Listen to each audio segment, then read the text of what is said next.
In the early 2010s, as technology rapidly evolved, the way we consumed music experienced a seismic shift. The era of CDs and MP3s was on the decline, making way for the rise of music streaming apps that promised vast libraries of songs right at our fingertips. In this transformative landscape, Rdio emerged not just as another player but as a game changer in the musical experience. Launched in August 2010 by the visionary duo behind Skype, Janus Friis and Niklas Zennström, Rdio was meticulously crafted to connect people through the universal language of music. More than just allowing users to stream, Rdio introduced features like following friends, sharing playlists, and offline listening. Innovations that set it apart in its time. Tech enthusiasts and journalists alike lauded its pristine design and intuitive interface, with some even likening it to the Apple of streaming services. Rdio wasn't just a brainchild born out of a vacuum. It was a testament to Silicon Valley's relentless ambition. With its headquarters nestled in San Francisco, the company managed to secure a staggering $125 million in funding. Their aggressive marketing strategies, coupled with an impressive initial library of 12 million songs, positioned them as the preferred choice for discerning listeners. By 2013, Rdio's footprint had expanded to over 60 countries, underscoring its global vision. Their commitment to music went beyond just streaming. Collaborations with artists, exclusive album releases, and hosting live sessions solidified Rdio's reputation as not just an app, but a thriving music ecosystem. However, the digital music landscape was anything but calm, and as Rdio charted its promising journey, ominous challenges loomed ahead.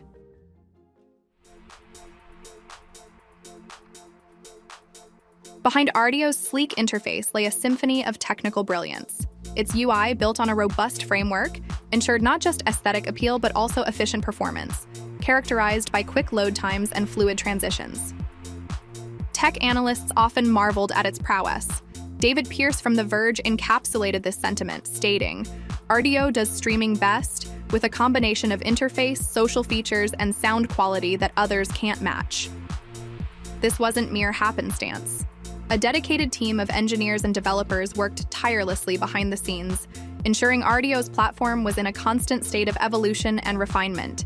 Its back-end, hosted on a scalable cloud infrastructure, was adept at handling millions of simultaneous streams seamlessly. The platform's advanced caching mechanism stood out as a technical marvel. Frequently played tracks loaded in the blink of an eye, minimizing wait times and elevating the user experience. And with a global CDN in place, Rdio ensured consistent streaming efficiency, whether you were nestled in New York or navigating New Delhi. Another noteworthy aspect was Rdio's open API, which welcomed third-party developers to weave Rdio's services into diverse platforms and devices. Features like collaborative playlists weren't just social innovations, they were technical masterpieces. Rdio's advanced synchronization protocols allowed multiple users to edit and tune into a playlist concurrently. For the discerning audiophile, Rdio's streaming quality was a treat, with up to 320 kilobits per second available for premium subscribers. It delivered sound clarity that could rival even tangible formats. Moreover, its adaptive streaming technology ensured that, regardless of the quality of your connection, Rdio fine-tuned its bitrate to provide a seamless musical journey. By 2012, the platform boasted millions of active users, streaming billions of tracks, a clear testament to its formidable technical foundation. Rdio was gaining powerful allies among music artists as well. In 2014, a week after Taylor Swift released her new album 1989, streaming service Spotify lost the rights to Swift's entire catalog. Meanwhile, Rdio maintained its offering of her tracks. Swift made a statement saying that streaming services such as Spotify perpetuate the perception that music has no value and should be free. Rdio CEO Anthony Bay further elaborated on this, saying of Swift's breakup with Spotify, "It was saying she didn't think her music should be free. She doesn't want her music played on an unlimited, on-demand free service with ads. It wasn't anti-streaming, it was anti-that type of streaming." Accolades, high ratings, and an ever-expanding user base were clear indicators of Rdio's technical excellence. It stood as a testament to precision, passion, and an undying love for music.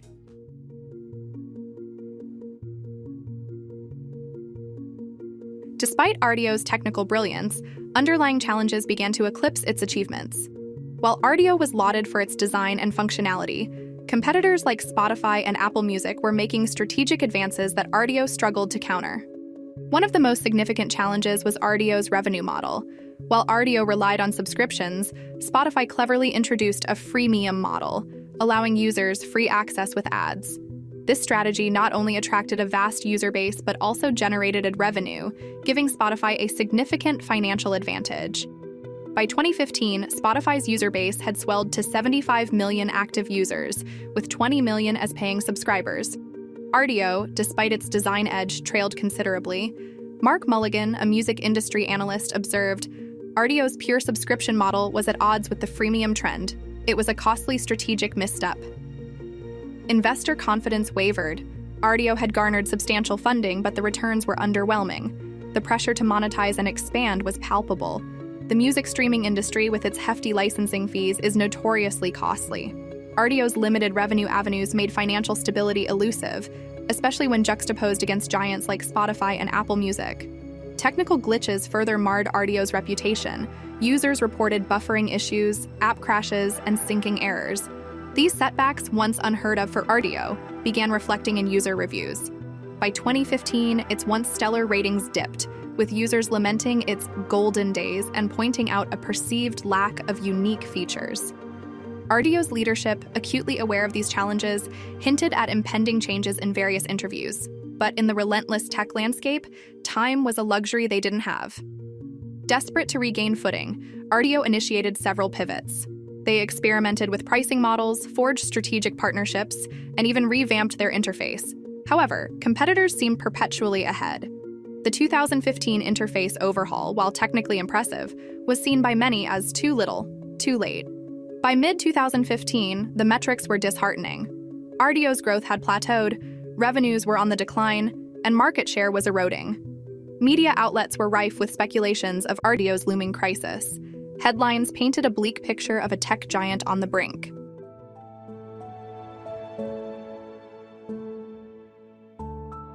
By late 2015, Rdio's situation was dire. With a dwindling subscriber base and revenues insufficient to cover the towering licensing costs, their financials were deep in the red. In a bid to stay afloat, Rdio took drastic measures. Layoffs ensued, marketing budgets were curtailed, and operations contracted. Industry insiders voiced their concerns. Peter Kafka of Recode aptly summarized the sentiment in 2015, saying, Rdio, which has been operating on fumes for a while, is now officially out of gas.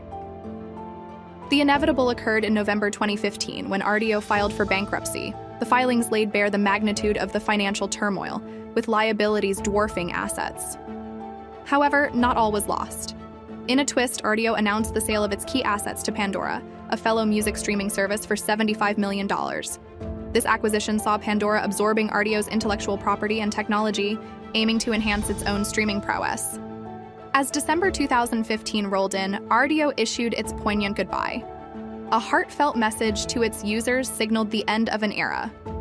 Social media was awash with nostalgia, with users reminiscing about their Rdio experiences. A tweet captured the sentiment, "Goodbye Rdio, you'll be missed. Hoping Pandora keeps your spirit alive." Though Rdio's chapter closed, its legacy was set to live on through Pandora. Many of Rdio's team, brimming with expertise, transitioned to Pandora. This infusion of talent soon reflected in Pandora's enhanced streaming service.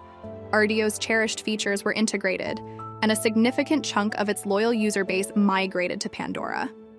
Rdio's tale underscores the volatile nature of the tech world, yet, through Pandora, its legacy endures, ensuring that its rhythm, albeit in a new form, resonates onward.